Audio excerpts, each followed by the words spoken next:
Мындай жакшы видео башылдык, жумак айрыкча мындай кошалып, кулага адыс ишер деп ойлойм.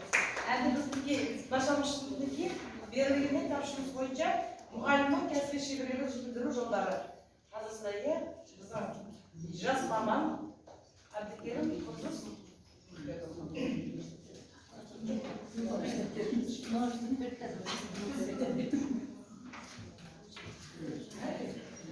Келешекте құрметті әріптестер, сіздер көрген мақсатымыз енді осы 9 ай бойы бірге жұмыс жасаймыз, барлықтарыңызға тек қана сәттілік, табыс тілеймін. Осы жылы жақсы аяқтауына тілектеспін.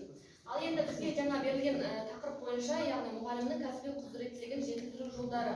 Яғни қазіргі заман педагогымен бұрынғы заман педагогын салыстыра отырып, біз тиімді тәсілдермен бөлісіп, және де қызықты бір сіздерге тапсырма беретін боламыз.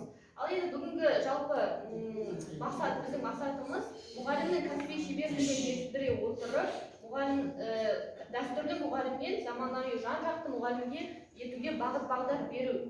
Ал біздің күтетін нәтижеміз алған білімдерін практикада қолдана алады және де әдіс-тәсілдерін жаңаша түрлермен танысады. Яғни осы біздің нәтижеміз болып тұр күтілетін. Келесі. Жалпы бәріміз білеміз,